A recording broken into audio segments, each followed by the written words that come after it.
लेकिन ज्यादा से ज्यादा क्या करोगे? हार्वर्ड से पढ़ करके आओ या बेरमो के सरकारी विद्यालय में पढ़ो।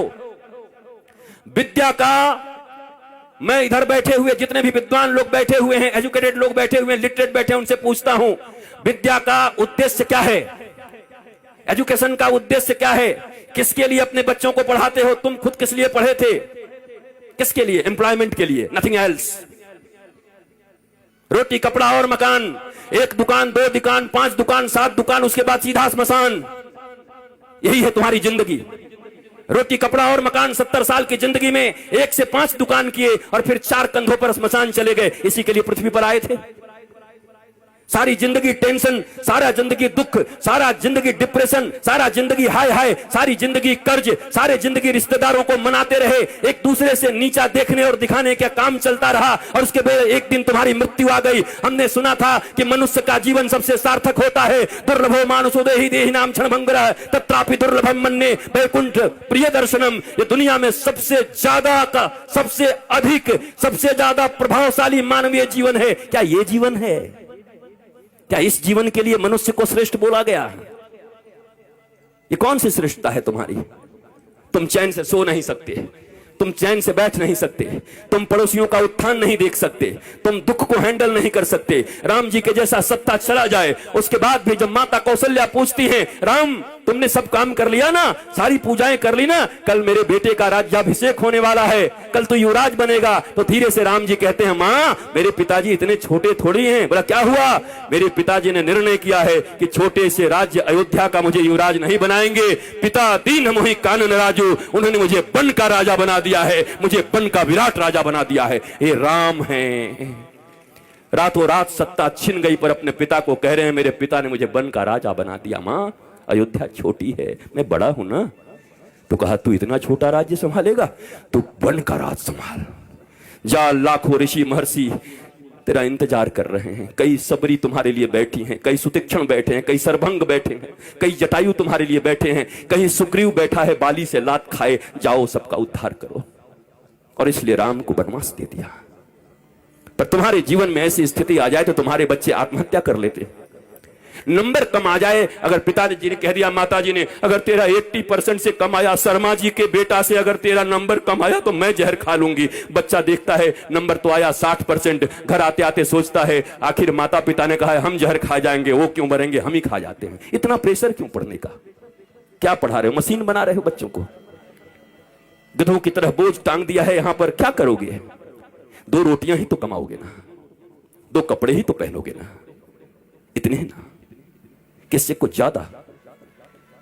रावण और राम की वृत्ति में क्या अंतर है? इतना ही तो है।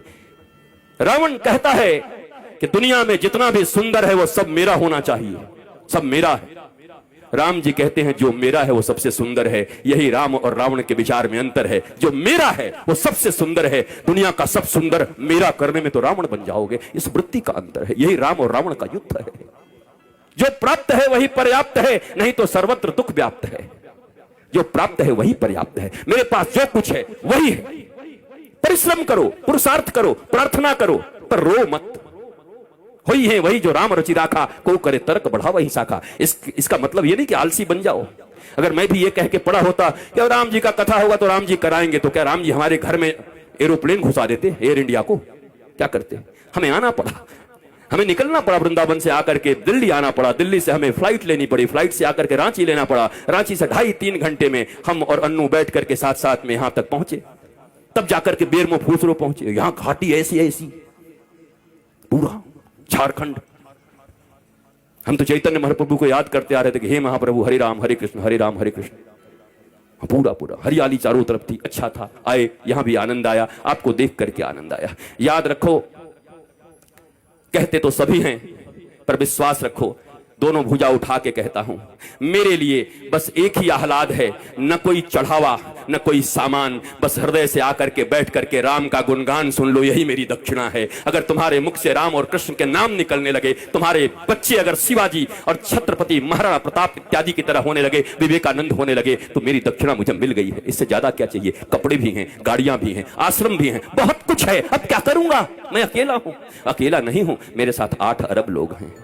वसुधैव कुटुंबकम, 140 करोड़ भारतीयों के साथ साथ 8 अरब लोग। चूंकि सनातन संस्कृति ही एक ऐसी संस्कृति और धर्म है जो पूरी दुनिया को अपना परिवार मानती है। कोई कहता है मैं बड़ा, कोई कहता है मैं बड़ा, कोई कहता है मैं बड़ा, पर एक हमारा धर्म है जो कुछ नहीं कहता। वो कहता है धर्म की जय हो, अधर्म का नाश हो, प्राणियों में सद्भावना हो और विश्व का कल्याण हो। ये हम कहते हैं, सनातन ही धर्म है। बाकी मत हो सकते हैं, जितने भी लोग हैं, 8 अरब लोग हैं, 8 अरब मत हो सकता है, पर धर्म एक था, एक है और एक सदा रहेगा। और उस धर्म का नाम है सनातन धर्म। एकमात्र धर्म इस पृथ्वी पर है जो पूरी दुनिया को अपना परिवार मानता है, अपने परिवार की तरह रखता है और पूजता है। तुम्हें गौरव होना चाहिए। मुझे याद है आज के 10-12 साल पहले जब योगी आदित्यनाथ जी महंत जी सांसद थे, हमारा मिलन हुआ गोरखपुर में, गोरखनाथ पीठ में। एक भागवत की कथा थी, वहां मैं भी था, आप भी थे, एक साथ बैठे हुए थे। हमारी चर्चा होने लगी। उन्होंने कहा क्या कहे, लोग हमें सांप्रदायिक सांप्रदायिक कहने लगते हैं। हम कि महाराज जी हमें ग्रंथ खोलना चाहिए। ग्रंथ खोल करके संप्रदाय का परिभाषा क्या है, संप्रदाय किसको कहते हैं।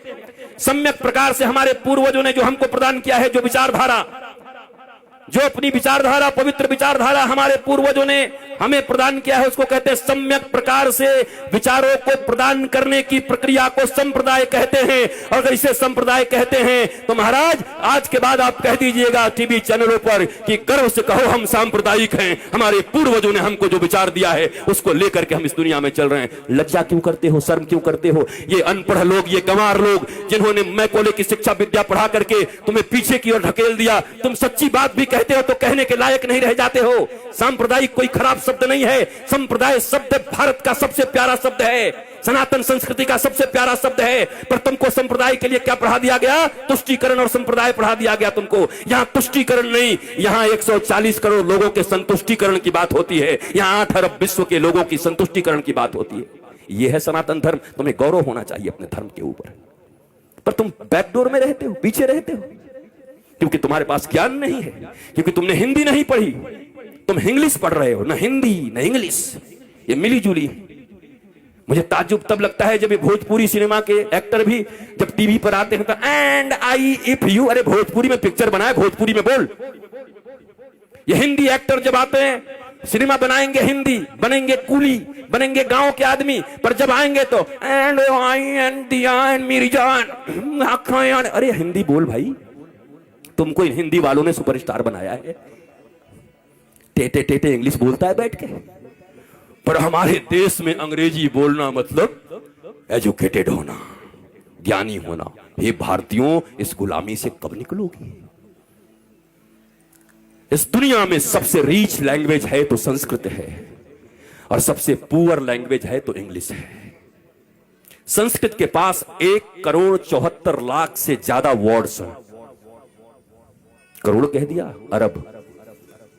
इंग्लिश के पास कितने हैं? बेचारा हर साल 2-4-10 बढ़ाते रहता है। हमारी कितनी बढ़िया संस्कृति है, मौसी, चाची, मामी, वहां सब आंटी, पता ही नहीं कौन क्या। Brother and brother in law, बताओ, sister and sister in law, वो लॉ के अनुसार सिस्टर है और ये कैसी सिस्टर है? ये क्या है? This is language. बोलने दो जो बोलते हैं, तुम भी सीख के रखो, पर गौरव तो अपनी संस्कृत पर करो। संस्कृत में गाली भी दोगे ना तो बड़ा आनंद आएगा। किसी को कह दो ना, आप तो ग्राम सिंह हैं, खुश हो जाओ। ग्राम सिंह, ग्राम सिंह का अर्थ कुत्ता होता है, कुकुर। किसी को कह दो आई आई आप तो ग्राम सिंह है, वो भी कहेगा। बाद में कोई कहे हमको ग्राम सिंह कहा, महाराज संस्कृत में कुकुर होता है। आए कुकुर बोल गया। हमारी गाली भी इतनी प्यारी है हमारी भाषा में, पर हमें मालूम ही नहीं, हम जानते ही नहीं। बदलो अपने संस्कारों को, नहीं तो ये कथाएं तुम्हें और बेहोश कर देंगी कुछ दिन के बाद। और इस बेहोशी में सोमनाथ के मंदिर इतनी बार टूटे। तुम्हें याद है सोमनाथ का मंदिर जब टूट रहा था तो हजारों हजार लोग मारे गए थे। सब विद्वान थे, वेदज्ञ थे, श्रुतज्ञ थे, बड़े बड़े विप्र थे, बहुत मंत्र पढ़ते थे। मंदिर भी टूट गई, वो भी मार दिए गए। कैसे हो गया ये? शास्त्र पढ़ना अलग है और शास्त्र समझना अलग है, रटना अलग है। ये रट्टू तोता बनकर के कथा कहना अलग है, और उपनिषद और अपने गुरु के प्रतिबोध से बैठ करके सिंह की तरह गरजते हुए भारतवासियों और विश्व को समृद्ध और संस्कारवान बनाना भारतीय धर्म गुरुओं का परम लक्ष्य होना चाहिए। भारतीय धर्म गुरु ऐसे होते हैं। हम रट्टू तोता लोग नहीं हैं। हमें कोई सिखा दिया और तोते की तरह हम आकर प्रवचन करने लगे और भाषण करने लगे।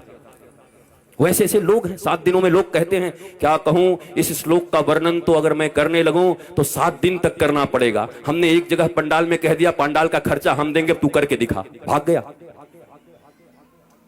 क्योंकि कर ही नहीं सकते 7 दिन तक। पर ये रट लिया है, सिखाया जाता है कैसे बोलिएगा कि अभी समयाभाव के कारण इस श्लोक की चर्चा तो मैं 15 दिन तक कर सकता हूं, लेकिन आइए समयाभाव के कारण आगे बढ़ते हैं। मैंने कहा पंडाल का खर्चा, माइक का खर्चा और आपका भी खर्चा मैं दे रहा हूं, आपको इसी श्लोक पर बोलना है। मैंने सुना, दूसरे दिन सुबह निकल गए कि कहां से इसका विवेचना करूं, कैसे करूं। ये कोई व्यवसाय नहीं है, कोई व्यापार नहीं है।